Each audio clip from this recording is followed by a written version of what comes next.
السلام علیکم۔ ہم ناول سٹارٹ کرتے ہیں حالم، جو کہ بہت خوبصورت ناول ہے اور اس کی ایپیسوڈ 47 ہے۔ یہ صرف ایک کاغذی معاہدہ ہے اور یہ ہمیں یہاں سے آزاد کر دے گا۔ وہ سر جھکائے پتے توڑ رہا تھا۔ مگر کیسے؟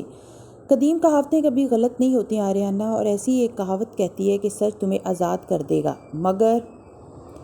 مگر پہلے وہ تمہیں غصہ دلائے گا۔ اس نے جھٹ فکرہ مکمل کیا۔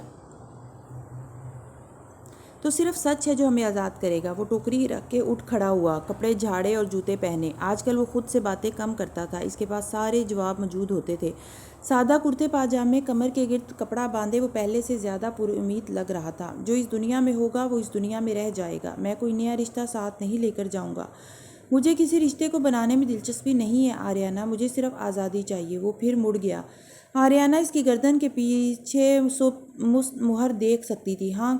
حال میں کمرہ کھچا کھچ بھرا تھا، میزیں لگی تھیں اور لوگ بیٹھے کھانا کھا رہے تھے۔ کمرے کے آغاز میں ایک چبوترا سا بنا تھا، وہ اس پہ کھڑا ہوا اور بلند آواز میں بولا، مجھے پرسوں کسی نے غلام فاتح بن رامزل کہہ کے پکارا تھا۔ اس کی آواز کی گرج اور بھاری پن سے کئی ہاتھ اٹھے، کئی گردنیں مڑیں۔ وہ کمر پہ ہاتھ رکھے کھڑا کمرے کے ایک کونے سے دوسرے تک سب کو باری باری دیکھتا کہہ رہا تھا، اور میں نے اس سے کہا کہ میرا نام غلام نہیں ہے اور مجھے میرے نام سے پکارا جانا چاہیے۔ جانتے ہو کیوں؟ جیا کے نیم تاریک حال میں خاموشی چھانے لگی۔ لوگ اس کو دیکھتے ہوئے آہستہ آہستہ لقمے چبانے لگے۔ برتنوں کی کھٹر پٹر کم ہو گئی، کیونکہ اللہ قرآن میں فرماتا ہے کہ اس نے بنی آدم کو عزت بخشی، ان کو اکرام سے نوازا۔ ملائکہ کے لوگوں، آدم علیہ السلام کی اولاد کا ہر شخص، خواہ وہ نیک ہو یا بدکار، امیر ہو یا غریب، کالا ہو یا گورا، مسلمان ہو یا غیر مسلم، ہر انسان عزت کے قابل ہوتا ہے۔ وہ ہاتھ اٹھا کے زور دے کے بول رہا تھا۔ لوگ خاموشی سے سن رہے تھے، لب ہل رہے تھے، گھونٹ بھرے جا رہے تھے، مگر آواز نہیں آتی تھی۔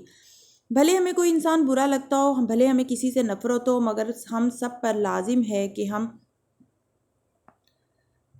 ہر انسان کی عزت کریں، کیونکہ اللہ نے سب کو عزت سے نوازا ہے۔ جانور صرف کھانے اور سائبان کے ساتھ زندگی گزار سکتا ہے، انسان نہیں۔ انسان کو زندہ رہنے کے لیے عزت بھی چاہیے ہوتی ہے۔ وہ بلند آواز میں قدر خفگی سے کہہ رہا تھا اور لوگ سن رہے تھے۔ کیوں بے عزت ہونے کے بعد لوگ شہر چھوڑ دیتے ہیں، خودکشی کر لیتے ہیں، یہاں تک کہ غم سے مر بھی جاتے ہیں، کیونکہ انسان نہیں رہ سکتا عزت کے بغیر۔ تم کیسے لوگ ہو؟ تمہیں تمہارے گھروں سے اغوا کر کے یہاں غلام بنا لیا گیا ہے، اور تم اپنے مالکوں کی جھڑکیاں سنتے ہو مگر اپنے لیے کھڑے نہیں ہوتے۔ اسے جیسے ان لوگوں پر بے حد غصہ تھا۔ وہ چپ چاپ سنے گیا۔ یاد رکھو، اگر کسی انسان کی محبت یا خوف تمہیں اتنا بے بس یا بے حس بنا دے کہ وہ تمہاری بے توقیری کیے جا رہا ہے اور تم چپ چاپ برداشت کر رہے ہو، تو تم جانوروں سے بھی بدتر ہو۔ انسان کو کسی بھی رشتے میں اپنی عزت قربان نہیں کرنی چاہیے۔ تم اچھے ہو یا برے، تم معزز ہو، تمہارے معزز ہونے کے لیے یہ کافی ہے کہ تم آدم علیہ السلام کی اولاد ہو۔ کچھ لوگ خاموشی سے دیکھ رہے تھے، کچھ خاموشی سے کھا رہے تھے۔ میں یہاں تم لوگوں کو مفت میں اگر کھانا دلواتا ہوں تو عزت کے ساتھ، تاکہ تم اپنی عزت خود کرنے لگو۔ خدا کے لیے اپنی قدر کرنا سیکھو۔ جانوروں کی طرح دوسروں کی ناجائز باتیں برداشت مت کرو۔ اپنے حق کے لیے اٹھ کھڑے ہو، اکٹھے ہو جاؤ، احتجاج کرو۔ سلطان کے پاس جاؤ، اسے بتاؤ کہ تمہارے اوپر ظلم ہو رہا ہے۔ اسے بتاؤ کہ تمہیں کسی منڈی میں نہیں خریدا گیا، تمہیں ناجائز طور پر غلام بنا کے بیچا گیا ہے۔ میں تمہارے لیے سلطان کے پاس جانے کو تیار ہوں ملائکہ کے لوگوں، لیکن کیا تم لوگ اپنے لیے میرے ساتھ چلنے کو تیار ہو؟ کچھ نے ایک دوسرے کو دیکھا، مگر وہاں ہر چہرے پہ تھکن تھی۔ گردنیں واپس پلٹ گئیں، برتنوں کی آوازیں آنے لگیں، کھانا دوبارہ سے کھایا جانے لگا۔ فاتح نے گہری سانس بھری، سر جھٹکا اور چبوترے سے اتر آیا۔ پھر کونے میں دیکھا تو آریانہ سینے پہ بازو لپیٹے کھڑی تھی۔ اسے متوجہ پا کے اس نے نفی میں سر ہلایا۔ یہ لوگ بہت بزدل ہیں ڈیڈ۔ ایک دن آئے گا جب یہ لوگ اپنے لیے کھڑے ہوں گے آریانہ، کیونکہ یہ تاریخ میں لکھا ہے، یہ قسمت میں لکھا ہے، بس تم انتظار کرو۔ وہ دل ہی دل میں اس سے مخاطب ہوتا رسوئی کی طرف بڑھ گیا۔ اس کے چہرے پہ کوئی اضطراب، مایوسی کچھ نہ تھا۔ کونے کی ایک میز پہ بیٹھے چوگا پوش آدمی نے غور سے اسے جاتے دیکھا۔ مدھم روشنیوں کے باوجود اسے جیا کی اس نمایاں خوش شکل اور تنومند سے غلام کی گردن کی پشت پہ ایک جلنے کا داغ سا نظر آیا تھا۔ آدمی نے جیب سے رکا نکالا، کھول کے دیکھا، اس پہ بنا خاکہ ہو بہو ویسا تھا۔ وہ بالآخر مسکرایا، پھر چپ چاپ اٹھا اور قہوہ خانے سے باہر نکل گیا۔ اسے بندھارا کا مطلوبہ شخص مل گیا تھا۔ اب اس کا رخ مراد راجا کے محل کی جانب تھا۔ رات کا سیاہ آسمان تھا، چاند چمک رہا تھا۔ اونچے ٹیلوں کا راستہ پیدل چلنے کے لیے دشوار گزار اور پتھریلا تھا، مگر وہ دونوں آگے پیچھے چل رہے تھے۔ تالیہ آگے تھی، ایڈم پیچھے تھا۔ ان لباس اندھیرے کے باعث ٹھیک سے دکھائی نہیں دیتا تھا، بس تاریکی میں گویا دو ہیولے تھے جو اوپر چڑھتے جا رہے تھے۔ سامنے سبزہ زار دکھائی دیا اور چاندنی میں نہائے درخت، تو وہ سانس لینے کو رکی۔ جب سے مجسمہ بنانا شروع کیا تھا، ہر رات وہ دونوں یہاں آ کے درختوں میں کچھ چیزیں چھپا جاتے تھے۔ دوپہر میں جب وہ شاہی بھگی میں حویلی آ کے مجسمے کا کام شروع کرتی تو ایڈم ان کو درختوں کی کھو سے نکالتا اور لباس میں چھپائے اندر لے آتا۔ کسی سپاہی کو علم تک نہ ہوتا کہ وہ دونوں مجسمے کی بنیاد میں کیا بھر رہے ہیں۔ آج وہ درخت میں چند برتن چھپانے کے بعد پلٹی نہیں بلکہ سن باؤ کے گھر کی طرف آ گئی۔ سن باؤ آج کسی تقریب میں گیا تھا اور گھر پہ نہیں تھا۔ حویلی خاموش پڑی تھی۔ اکا دکا غلام جو یہاں ہوتے وہ بھی غالباً جیا پہ تھے۔ حویلی کا دروازہ کھلا تھا۔ اس زمانے میں لوگ اپنے گھروں کے دروازے مقفل نہیں کرتے تھے۔ وہ چگے کی ٹوپی سر پہ جمائے تیزی سے اندر داخل ہو گئی تو ایڈم کے قدموں تلے سے زمین نکل گئی۔ چیتالیہ وہ پیچھے سے ہانپتا ہوا آیا تو تالیہ نے گردن موڑ کے اسے دیکھا۔ کیا ہے ایڈم؟ وہ راہداری میں آگے بڑھتی گئی اور صحن میں آ گئی۔ آپ کیا کرنے جا رہی ہیں؟ وہ زچ ہو گیا۔ میں ہم دونوں کو بہت امیر کرنے جا رہی ہوں۔ وہ آخری دیوار تک آئی اور اندھیرے میں اسے ٹولنے لگی۔ وہ چلتے چلتے بیچ صحن تک آیا اور رک کے اسے دیکھنے لگا۔ کیسے؟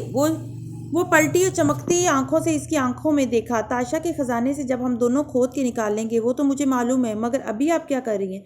میں اپنے لیے نشانی چھوڑ رہی ہوں۔ وہ دیوار کے اس کونے تک آئی جہاں اس نے خواب میں ایک نظم دیکھی تھی۔ کیا؟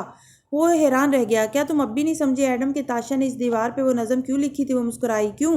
تاکہ ایڈم اور تالی اس دیوار تک جائیں اور وہاں مدفن خزانے کے راز کو کھود نکالیں۔ لیکن ہمیں کیسے معلوم ہوگا کہ مجسمے سے کتنی اینٹوں کے فاصلے پہ ہم نے خزانہ دبایا تھا؟ وہ نظم جس مقام پہ لکھی جائے گی اس کی سیدھ میں خزانہ ہوگا۔ ایک دفعہ ہم خزانہ نکال لیں تو ہم دنیا کے سب سے طاقتور لوگ بن جائیں گے۔ ایڈم، وہ ایک اینٹ پہ انگلی پھیر رہی تھی۔ یہ اس جگہ کی سیدھ میں تھی۔ اس نے وہاں چاقو سے نشانی لگائی۔ صبح وہ ادھر نظم لکھ دے گی۔ اور وان فاتح ان کا کیا؟ ایڈم نے یاد دلایا۔ وہ دونوں خاموشی سے گھر سے باہر آ گئے تھے اور درختوں کی طرف جا رہے تھے۔ وہ زر اور زمین سے بے نیاز انسان ہیں۔ ان کو خزانے کی خبر تک نہیں ہوگی۔ یہ صرف میرا اور تمہارا ہے۔ مجھے یقین ہے کہ جب ہم نئے زمانے میں جا کر اس جگہ کو کھودیں گے تو خزانہ وہاں موجود ہوگا۔ ہم نے خاص حفاظتی طریقے سے بنیادوں میں اسے بھرا ہے۔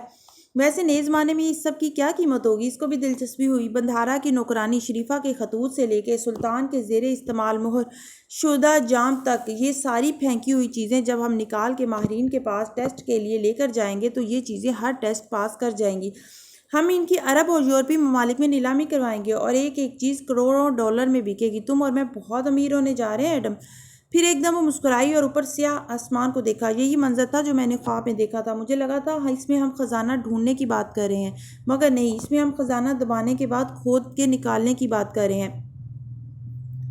سارے چکر وقت کے تھے، ورنہ ہر بات سمجھ میں آ سکتی ہے۔ وہ دونوں اب سبزہ زار سے نیچے اتر رہے تھے جہاں ان کے گھوڑے منتظر کھڑے تھے۔ پہلی دفعہ ایڈم کو اس کی باتوں سے امید ہونے لگی۔ واپس جا کے وہ بھی امیر ہو جائے گا۔ واہ! مجسمے کو بناتے بناتے یہ چھٹا دن آ پہنچا تھا۔ اس دوپہر وہ سن باؤ کے گھر صحن میں موجود تھی اور کام کر رہی تھی۔ سنہرے بالوں کا جوڑا بنائے شفاف چہرے لیے وہ مخملی چوگے میں ملبوس تھی۔ زیور پہنے، ہاتھوں میں گارا بھی لگا تھا۔ بنیادیں بھری جا چکی تھیں اور مجسمے کی ٹانگیں بن چکی تھیں۔ تالیہ پیچھے ہٹی اور توصیفی انداز میں مجسمے کو دیکھا۔ میرے آرٹ کو مانتے ہو یا نہیں؟ ساتھ کھڑے ایڈم سے ستائش طلب کی۔ اس نے گہری سانس لی۔ قیامت کے دن اس میں جان ڈالنی پڑے گی آپ کو محترمہ۔ میرے اعمال نامے کو ان سیاہ کاریوں سے دور رکھیے۔ تالیہ نے تنگ کے اسے دیکھا۔ چوری کرنے سے تو یہ کام بہتر ہے نا، اور پھر ایک دن میں اس کو خود ہی گرا دوں گی جب ہم وہ خزانہ نکالیں گے۔ دبے الفاظ میں یاد کروایا۔ چلیں مان لیا۔ اچھا، اگر آپ کو مجسمے سے فرصت مل جائے تو مجھے ان کتابوں کا بتائیے گا شہزادی صاحبہ، وہ ہمیں بندھارا کے خزانے تک لے جا سکتی ہیں۔ اس نے بھی آواز دھیمی کی۔ تم محل واپس جاؤ ایڈم، بلکہ ملکہ نے وہ کتابیں تمہارے کمرے میں بھجوا دی ہوں گی۔ ایڈم کی آنکھیں حیرت سے پھٹ گئیں۔ اور آپ مجھے اب بتا رہی ہیں؟ جانتی ہیں 3 چاند والے جزیرے پہ چھپی ہوئی دولت ملاقہ کے لوگوں کی امانت ہے، اس کا ڈھونڈنا بہت ضروری ہے۔ مگر میں ٹھہری لالچی خود غرض چور عورت، میرے لیے میرا خزانہ مجسمے کے قدموں کے نیچے ہے۔ میرے لیے میرا خزانہ مجسمے کے قدموں کی طرف اشارہ کیا۔ وہ زیادہ ضروری ہے۔ اب جاؤ، تمہارا کام یہاں ختم ہو گیا۔ شان بے نیازی سے ہاتھ جھٹکا تو وہ فوراً سلام و آداب بھول گیا، باہر کو بھاگا۔ تالیہ واپس اپنا کام کرنے لگی۔ اسی اثنا میں سن باؤ اپنے کمرے سے نکلا اور اس کی طرف آیا۔ ادب سے سلام کیا۔ معذرت شہزادی، میں آپ کو تنہا چھوڑ کے کام کرنے چلا گیا۔ چند اہم خطوط شاہ چین کی طرف ارسال کرنے تھے اور ابھی قاصد نے اطلاع دی ہے کہ ملکہ نے مجھے بلوایا ہے۔ آپ آرام سے اپنے کام کیجیے وانگلی، میں یہ مجسمہ آپ کی طرف دیکھے بغیر بھی ختم کر سکتی ہوں۔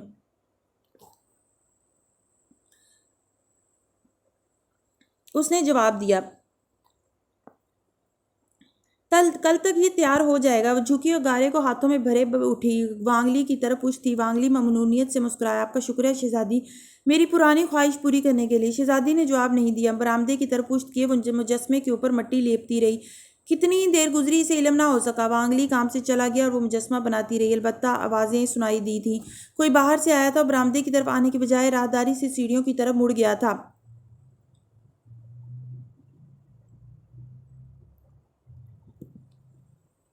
زینے چڑھنے کی آواز آئی، پھر تالیہ کو محسوس ہوا کہ کوئی بالائی منزل کے کمرے کی کھڑکی میں آ کھڑا ہوا ہے۔ کوئی ہولا سا تھا، جیسے کوئی دراز قد توانا مرد ہو اور وہ نیچے دیکھ رہا ہو۔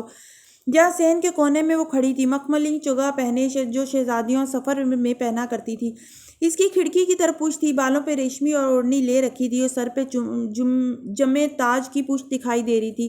چوگے کی آستینوں سے نکلتی باہوں میں سونے اور ہیرے کے کنگن تھے، خوبصورت ہاتھوں میں زمرد اور یاقوت جڑی انگوٹھیاں تھیں، اور وہ ہاتھ مہارت سے مٹی اور گارے سے چبوترے پر مجسمے بنا رہے تھے۔ شہزادی مجسمہ بناتے ہوئے بار بار رکتی تھی، گردن ذرا سی موڑتی تھی، شکل ابھی بھی دکھائی نہیں دیتی، بس ماتھے کے اوپر تاج کا کونا کنپٹی سے جھلکتا تھا۔ بار بار گردن موڑنے کی خواہش کے باوجود وہ واپس چہرہ پھیر جاتی تھی، جیسے واقف تھی کہ اوپر کھڑکی میں کوئی اسے دیکھ رہا ہے۔ پھر دفتن وہ سر جھکا کے ہلکا سا ہنسی اور گردن موڑی۔ بالائی منزل کی کھڑکی میں کھڑا مرد تعجب سے اسے دیکھ رہا تھا، چہرہ تکان سے لبریز تھا اور بال الجھے اور بکھرے ہوئے تھے۔ اسے خود کو دیکھتے پا کے وہ مسکرایا اور پھر واپس پلٹ گیا۔ زینے اترنے کی آواز آئی، تالیہ پلٹ کے اپنے کام میں مصروف ہو گئی۔ دفتن اپنے عقب میں قدموں کی چاپ سنائی دی، اس کا دل بری طرح سے دھڑکا، مگر اطمینان سے مسکراتے ہوئے مجسمہ بناتی رہی۔ شہزادی ادب سے کہا گیا تو اس نے بے نیازی سے چہرہ موڑا۔ توانکو وہ دونوں پہلوؤں پہ ہاتھ رکھے خوشگوار حیرت سے مجسمے کے قریب آیا اور چاروں طرف سے اسے گھوم پھر کے دیکھا۔ میں 6 دن سے جیا میں تھا، وانگلی نے گھر آنے سے منع کر رکھا تھا۔ یقیناً تم نے منع کیا ہوگا۔ وہ ستائش سے مجسمے کو دیکھ رہا تھا۔ پہلے تو کہہ رہی تھی مجسمہ بنانے نہیں آؤ گی، میں صرف یہ کہہ رہی تھی کہ بالائی منظر کے مکین سے ملنے نہیں آؤں گی۔ تو میری بیوی درست تھی، شہزادی تائشہ یہاں صرف وانگلی کی دوستی میں آتی تھی۔ وہ گردن جھکا کے مجسمے کا جائزہ لے رہا تھا۔ تالیہ کی مسکراہٹ غائب ہوئی، ایک دم سرخ اینٹوں والے سین میں کوئی عجیب بے حسی سی چھانے لگی۔ آپ کی بیوی درست ہے۔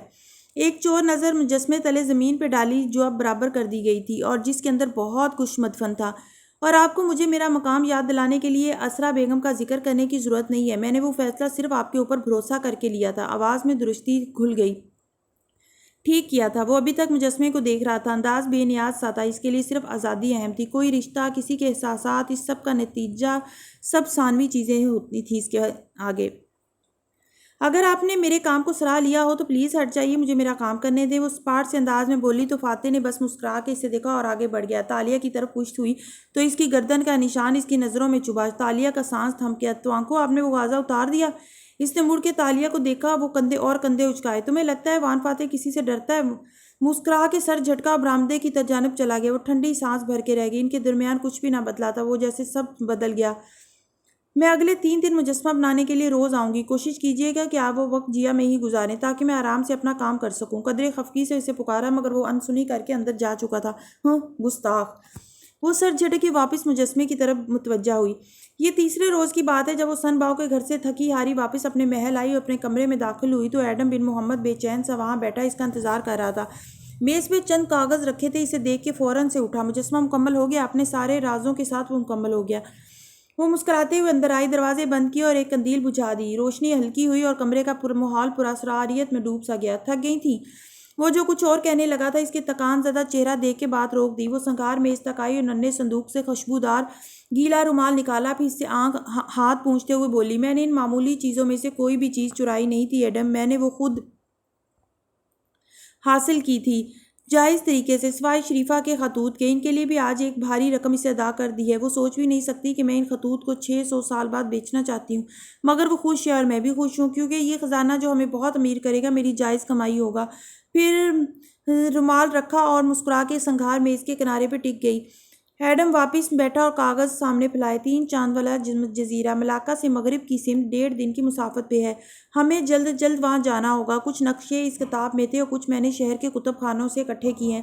پھر وہ جوش سے کاغذ پہ مختلف مقامات پہ انگلی رکھ کے اسے راستہ سمجھانے لگا۔ دفتن اسے ایک خیال آیا، مگر آپ کیسے جا سکتی ہیں؟ کم از کم 3 دن تو آنے جانے میں لگ جائیں گے، اس کی فکر مت کرو، شہزادیاں رواج کے مطابق شادی سے قبل چند دن شاہی آداب کی تربیت حاصل کرنے جنوبی محل کی طرف چلی جاتی ہیں۔ راجہ مراد نے بھی مجھے وہاں جانے کو کہا ہے، انکار کروں گی تو راجہ کو شک ہوگا، یوں کرتی ہوں کل وہیں چلی جاتی ہوں، تم میرے ساتھ آنا، وہاں سے ہم سمندری سفر پہ نکل جائیں گے۔ ایڈم کا چہرہ خوشی سے تمتما اٹھا۔ اگر ہم ملاقہ کے لوگوں کی لوٹی دولت واپس لا سکیں تو ملاقہ کو چین سے قرضہ لینے کی ضرورت نہیں پڑے گی۔ ہم تاریخ رقم کرنے جا رہے ہیں۔ چیتالیہ بہت خوش لگ رہا تھا۔ تالیہ بھی مسکرا دی۔ تم تیاری کرو، ہم الل صبح روانہ ہوں گے۔ وہ پرعزم تھی۔ ایک تھکا دینے والے دن کے بعد ایک مشکل صبح کا آغاز ہونے والا تھا۔ اپنے کمرے میں کرسی میز پہ براجمان مراد راجہ لکڑی کی ننھی کشتی میں کیل ٹھونکتا دکھائی دے رہا تھا۔ میز پہ چند آلات اور لکڑی کے باریک ٹکڑے بکھرے ہوئے تھے اور وہ مہارت سے اپنا کام کیے جا رہا تھا۔ سامنے ہاتھ باندھے مؤدب سا عارف کھڑا اگلے حکم کا منتظر تھا۔ شہزادی تاشا جلد جنوبی محل روانہ ہو جائیں گی، وہ نظریں کشتی پہ جمائے سرد آواز میں بولا۔ اس کے جاتے تم وانگلی کے اس غلام کو گرفتار کر کے یہاں لے آؤ گے جس کے گردن پہ تمہارے آدمی کو چند دن پہلے وہ نشان نظر آیا تھا۔ ابھی تک میں صرف شہزادی کی وجہ سے خاموش تھا۔ اس کے جاتے یہ کام ہو جانا چاہیے۔ جو حکم عالی جناب۔ عارف نے فوراً سے سر جھکایا۔ مراد راجہ اب مہارت سے کشتی کے اوپر ننھا سا بادبان لگا رہا تھا۔ کھڑکی کے باہر گہری مہیب رات اتر رہی تھی، خاموشی سے چپ چاپ۔ اس صبح سرخ حویلی کے حسین میں مجسمہ اپنے پورے قد سے کھڑا تھا۔ کنویں سے پانی کا ڈول نکالتے وقت وان فاتح کے گردن موڑ کے اسے دیکھا اور مسکرایا۔ عجیب لڑکی تھی، کبھی کہتی مجسمہ نہیں بنائے گی اور اب چند دن میں یہ اونچا سا بت تراش کے چلی گئی۔ اسے صنم تراشی، پینٹنگز اور ایسی چیزوں میں کبھی دلچسپی نہیں رہی تھی، مگر یہ مجسمہ، وہ اس کو ہمیشہ وہیں دیکھنا چاہتا تھا۔ اس کی زندگی کا ایک حصہ اس مجسمے کو دیکھتے گزرا تھا۔ پانی کا ڈول اس نے برآمدے میں رکھا تھا کہ دروازہ بج اٹھا۔ دستک ایسی گرجدار اور خوفناک تھی کہ وہ چونکا، پھر تیزی سے راہداری میں آیا اور دروازہ کھولا۔ سامنے اسلحے سے لیس شاہی سپاہی کھڑے تھے، ان کی تلواریں میان سے باہر تھیں۔ فاتح بن رامزل، تمہیں بندھارا مراد راجہ کے حکم پر گرفتار کیا جاتا ہے، ایک نے گرجدار آواز میں حکم سنایا۔ باقی دو اس پہ جھپٹے، اسے بازوؤں سے پکڑ کے گھٹنوں کے بل زمین پہ بٹھایا، سختی سے اس کے ہاتھ کمر پہ باندھے اور رسی سے باندھے۔ شور سن کے وانگلی بستر سے نکل کے فوراً باہر آیا تھا۔ اس کو کیوں لے جا رہے ہو؟ کیا قصور ہے اس کا؟ وہ چلایا۔ گھٹنوں کے بل زمین پہ بیٹھے فاتح نے چہرہ اٹھایا اور ایک نظر وانگلی کو دیکھا۔ آپ آرام کریں،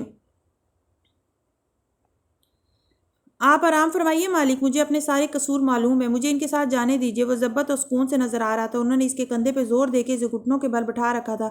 ایک آدمی اس کے ہاتھ کو رسی میں جکڑے جا رہا تھا، مگر وانگلی نے پریشانی سے ان سپاہیوں کی فوج کو دیکھا، پھر سیاہ گھوڑا گاڑیوں کو جو سامنے کھڑی تھی قیدی کو لے جانے کے لیے۔ مالک، اس نے مسکرا کے وانگلی کو مخاطب کیا۔ سپاہیوں نے اسے جبراً اٹھایا اور گاڑی کی طرف لے جانے لگے۔ جب میں نے کہا تھا کہ میں بادشاہوں اور رئیسوں کے ساتھ گھوما ہوں اور محلوں میں بھی رہا ہوں تو میں نے درست کہا تھا۔ وان فاتح نہ کسی سے متاثر ہوا ہے، نہ کسی بندرہارا سے ملنے سے ڈرتا ہے۔ آپ فکر مت کیجیے، مراد راجہ کو ابھی معلوم نہیں ہے کہ یہ ملاقات میری مرضی اور خواہش سے ہو رہی ہے۔ وہ اسے گاڑی کی طرف لے جا رہے تھے اور وہ ان کے ساتھ چلتا گردن موڑے اپنے مالک کو مسکرا کے تسلی دے رہا تھا۔ فربا چینی سفارتکار بس سر پہ ہاتھ رکھے سے جاتے دیکھ رہا تھا۔ اس کا غلام آج اسے پہلی دفعہ آزاد لگا تھا۔ سنہری دھوپ نیلے سمندر کی سطح پہ چمک رہی تھی۔ تا حد نگاہ پانی پھیلا جو پرسکون اور شانت تھا، وہ اور بڑے وقار سے اپنے سینے پہ ایک وسیع اور عریض کشتی کو اٹھائے ہوئے تھا۔ کشتی کا بادبان ہوا سے پھڑپھڑا رہا تھا۔ وہ کوئی عام کشتی نہ تھی، خوب اونچی اور چوڑی کشتی جس کے تہہ خانے میں کمرے بنے تھے اور وہاں شریفہ سامان جوڑتی دکھائی دے رہی تھی۔ زینے چڑھ کے اوپر آؤ تو کشتی کا یہ کھلا سا عرصہ تھا جس کے دونوں کونوں میں تیر کمان اور اسلحے سے لیس سپاہی چوکنے کھڑے سمندر کو نگاہوں میں رکھے ہوئے تھے۔ ابھی پانی میں کوئی ہلچل مچے تو ان کے تیر مدافعت کے لیے تیار تھے۔ عرصے کے وسط میں لکڑی کے پھٹے لگے تھے۔ تالیہ وہاں بیٹھی تھی۔ اس نے شہزادیوں کے لباس سے برعکس سیاہ پاجامہ قمیض پہن رکھی تھی۔ اس کے اوپر سیاہ چوگا تھا جو ہوا سے پھڑپھڑا رہا تھا۔ سرد ہوا سے چوگے کی ٹوپی بار بار پیچھے گر جاتی اور کانوں پہ ہوا لگنے لگتی۔ یہ تمام سپاہی آپ کے اعتبار کے ہیں نا؟ ایڈم سامنے والے پھٹے پہ بیٹھتے ہوئے بولا تو وہ جو دور تک پھیلے سمندر کو دیکھ رہی تھی چونک کے گردن موڑی۔ ایڈم کافی آرام دہ نظر آ رہا تھا۔ کرتے پاجامے کے اوپر سیاہ چوگا پہنے اس نے سردی سے بچنے کے لیے مفلر بھی کانوں کے گرد لپیٹ رکھا تھا۔ ہاں، میں نے ان کی وفاداری فی الحال تو خریدی ہوئی ہے اور ہم ان کے بغیر سفر نہیں کر سکتے۔ مراد راجہ نے اس جزیرے پہ اپنا سونا یوں تو نہیں چھوڑا ہوگا، پوری فوج تعینات کر رکھی ہوگی، ہمیں ان کے مقابلے کے لیے ان سب کی ضرورت ہے۔ پھر اس نے کھوجتی نگاہوں سے سمندر کو دیکھا۔ کتنا فاصلہ رہ گیا ہے؟ بس اب ہم قریب ہیں، ایڈم نے افق کو دیکھتے ہوئے اطمینان سے جواب دیا تو وہ بے اختیار اسے دیکھنے لگی۔ یہ کہاں سے سیکھا تم نے؟ کیا یہ نقشے پڑھنا، سمندر میں راستے تلاش کرنا؟ آپ بھول رہی ہیں، میں فوج میں تھا اور وہاں یہ سب سکھاتے ہیں۔ وہ جواب میں کچھ تیکھا کہنے لگی مگر پھر ارادہ بدل دیا اور دوستانہ انداز میں سے مخاطب کیا۔ تم واپس جا کے کیا کرو گے؟ ایڈم دھیما سا مسکرایا۔ آپ کو واپس جانے کا جتنا یقین ہے نا مجھے نہیں ہے تالیہ، لیکن اگر میں واپس گیا تو، اس نے سوچنے والے انداز میں سانس اندر کھینچی، تو میں کسی سیکیورٹی کمپنی میں اپلائی کروں گا اور کہیں گارڈ بھرتی ہو جاؤں گا. اس سے بہتر جاب مجھے نہیں ملے گی کیونکہ نہ میری تعلیم ہے نہ تجربہ. تجربہ تو یہاں تم نے بہت حاصل کیا مگر یہ تجربہ وہاں میرے کس کام آئے گا. اور وہ دوسری دنیا چیتالیہ اس نے یاد دلایا. پھر قدرے ٹھہر کے بولا اور آپ کیا کریں گی؟ میں وہ پرجوش انداز میں مسکرائی. میں سب سے پہلے اس خزانے کو کھود کے نکالوں گی، پھر تھوڑا سا بیچوں گی اور ایک گھر خریدوں گی. جزیرے پہ محل جو آپ کا خواب تھا. تالیہ کا منہ بن گیا. ہرگز نہیں. بہت دیکھ لیے جزیرے اور بہت دیکھ لیے محل. اب مجھے کسی رونق پرہجوم والی جگہ پہ گھر لینا ہے جہاں مارکیٹ، ریسٹورانٹس اور ٹریفک کا شور ہنگامہ ہو. کے ایل کے بالکل وسط میں ایک علاقہ ہے جہاں کے ایل نہیں ایڈم، وہ آہستہ سے بولی. میں کہیں دور چلی جاؤں گی کسی دوسرے ملک اور نئی زندگی شروع کر دوں گی. وہ بس اسے دیکھ کے رہ گیا. یعنی آپ یہ طے کر چکی ہیں کہ وان فاتح واپس جاتی ہی آپ کو چھوڑ دیں گی. انہوں نے مجھے اپنایا ہی کب ہے اور ظاہر ہے وہ چھوڑ دیں گے. ویسے بھی وہ اتنی باوقار ہوں کہ کسی کے بس نام کے سارے زندگی نہیں گزاروں گی. یعنی نخرے سے جھٹکا. لیکن ہو سکتا ہے وہ آپ کو نہ چھوڑے. ان کو آپ سے محبت ہو جائے، ساری تلخیاں، سارے خواب سب بھول جائیں وہ اور ایک دنیا سے ٹکر لے کے آپ کو اپنا لیں. میں چور تھی، جھوٹی تھی، لوگوں کو لوٹتی تھی مگر گھر توڑنے والوں میں سے نہیں تھی ایڈم. میں ان کے بیوی بچوں کی زندگی کبھی خراب نہیں کروں گی. اسے جیسے اس بات پہ دکھ ہوا اور یہ شادی یہ میری مرضی سے نہیں ہوئی، یہ ان کی ایما پہ ہوئی ہے. داتن ہوتی تو کتنا ہنستی. بڑے دن بعد آج وہ یاد آئی تھی مگر پھر اس نے یاد کو جھٹک دیا. اچھا ٹھیک ہے، فرض کیا انہوں نے آپ کو جاتے ساتھ ہی تنسیخ نکاح کے کاغذات پکڑا دیے ہیں. اس کے بعد کیا کریں گی آپ؟ لہروں کے شور کو سنتے چند لمحوں کے لیے دونوں خاموش ہو گئے. تعلیم تو میری بھی خاص نہیں ہے مگر تجربہ بہت ہے. میں پینٹ کروں گی اور آرٹ ورکس بناؤں گی. اس خزانے سے امیر بھی ہو جاؤں گی. دنیا گھوموں گی. یہ نیک دوست بناؤں گی. اور پرانے دوستوں سے بہت دور جانا چاہتی ہیں آپ؟ وہ اداسی سے مسکرایا. پرانے دوست بھی تو اپنی زندگیوں میں مگن ہو جائیں گے. تم سیکیورٹی گارڈ بن جاؤ گے، میں آرٹسٹ، اور وان فاتح وہ تو وزیر اعظم بنیں گے. دونوں ایک ساتھ بولے اور پھر ہنس دیے. نیلا سمندر بھی ان کے ساتھ ہنسا تھا. کیا آپ ملاقہ کو مس کریں گی چیتالیہ؟ تھوڑی دیر بعد وہ سمندر کو دیکھتے ہوئے بولا. چاروں طرف گویا نیلی چادر سی بچھی تھی جس پہ وہ تیر رہے تھے. یہاں ہے ہی کیا جسے میں مس کروں؟ یہاں ہے ہی کیا محترمہ؟ یہاں آپ شہزادی ہیں، حکم چلاتی ہیں، بے پناہ طاقت کی مالک ہیں اور وہاں آپ لوگوں کی جیبیں کاٹتی پھرتی تھی، روپ دھار دھار کے نوکریاں کرتی تھی. تالیہ نے برہمی سے اسے دیکھا. زیادہ طنز کرنے کی ضرورت نہیں ہے ورنہ میری خوش اخلاقی ایکسپائر ہو جائے گی. ایڈم کے چہرے کے زاویے فوراً سیدھے ہوئے. تالیہ تفاخر سے مسکرائی مگر بجائے تعظیم پیش کرنے کے وہ ایک دم اٹھ کھڑا ہوا. تالیہ نے چونک کے گردن موڑی. سامنے سبز سی لکیر دکھائی دے رہی تھی. وہ دور کوئی جزیرہ تھا. یہی ہے، یہی 3 چاند والا جزیرہ. وہ جوش سے کھڑا سپاہیوں کو ہدایت دینے لگا. کشتی کو اس طرف لے جاؤ. وہ بے چینی سے اٹھی، آسمان کو دیکھا. شام ڈھلنے کے قریب ہے. ہمیں چاند نکلنے کے وقت تک اس جگہ پر پہنچ جانا چاہیے. پھر چگا سنبھالتی آگے بڑھی اور سپاہیوں کے سر پہ جا رکی. جزیرے پہ کچھ ضرور ہمارا منتظر ہوگا. وہ بلند آواز میں بولی اور سب رک کے اسے سننے لگے. سپاہی، فوج، مقامی لوگ، کچھ بھی ہو سکتا ہے مگر تم پوری جان فشانی سے لڑو گے. یاد رکھو ہم نے زندہ واپس جانا ہے، وہ سب لے کر جس کے لیے ہم آئے ہیں. واپس پہنچ کے نہ صرف میں تم میں سے ہر ایک کو انعام و اکرام سے نوازوں گی بلکہ تمہیں آزاد بھی کر دوں گی. وہ پورے قد سے کھڑی ان سے مخاطب تھی. ہوا سے چگا پھڑپڑا رہا تھا. ٹوپی پیچھے کو ڈھلک گئی تھی. لیکن اس سے پہلے تم لوگوں کو لڑنا ہوگا. اس جزیرے اور اس کے آسیبوں سے تمہیں لڑنا ہوگا. اپنی شہزادی کے لیے لڑو گے نا؟ آپ ہمیں ہر امتحان پہ پورا پائیں گی شہزادی. ایک سپاہی جوش سے بولا تو وہ مسکرائی اور گردن موڑ کے ایڈم کو دیکھا. سارے خزانے، ساری جابز، تعلیم، ایوارڈز، انسان جو کچھ بھی حاصل کر لے، ہر چیز ایک طرف اور طاقت اور حاکمیت ایک طرف ہے ایڈم. ہاں شاید اس چیز کو میں مس کروں گی. ایڈم بس مسکرا دیا. وہ دونوں اب ساتھ ساتھ کھڑے تھے. کشتی تیزی سے تیرتی ہوئی جزیرے کے قریب جا رہی تھی. تالیہ کا دل زور زور سے دھڑک رہا تھا. وہاں کیا ان کا منتظر ہوگا؟ کوئی اسیب، کوئی فوج، کیا؟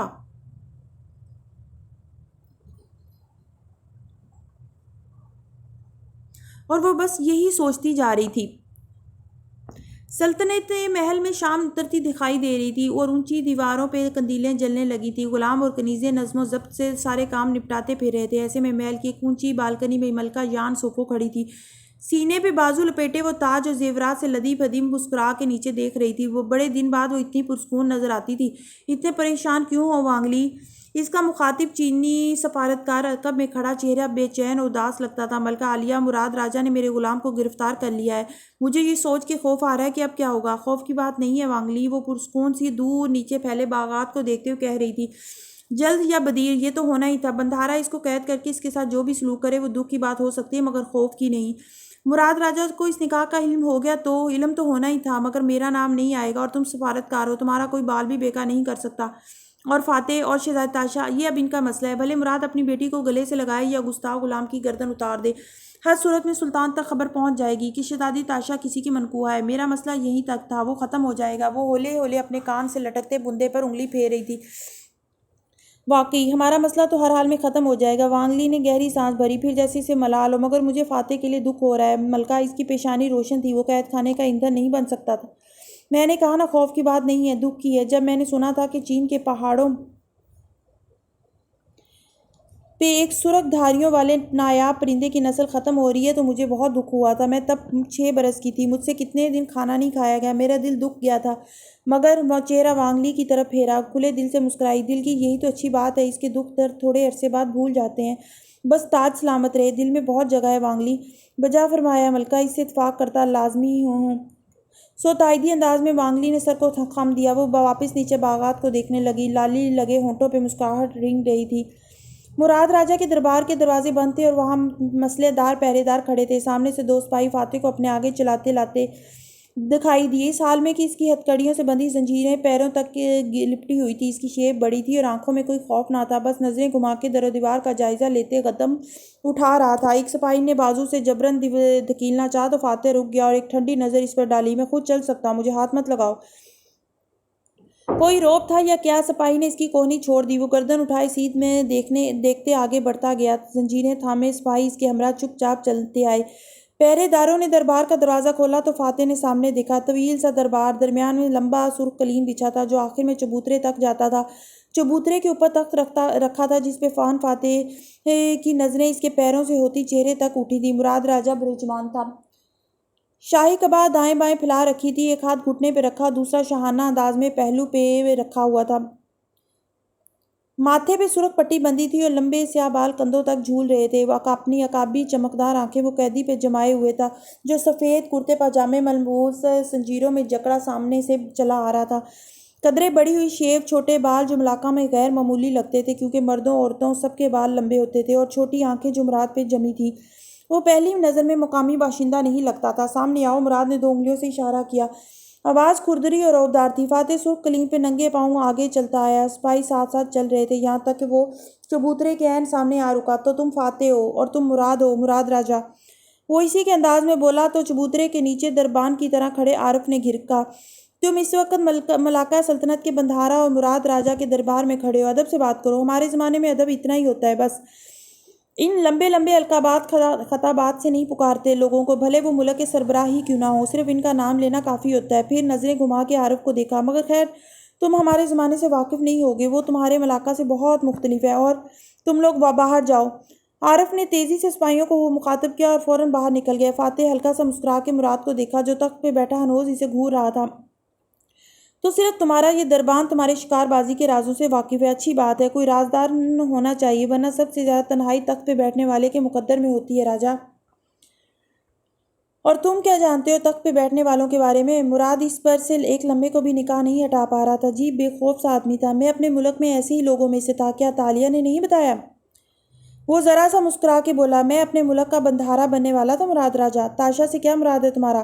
مراد نے اگلا سوال داغا۔ تالیہ کی میری بیوی سے شناسائی تھی، اس نے میری بیوی کی تصویر بنانی شروع کی تو ہمارے گھر اس کا آنا جانا ہوا۔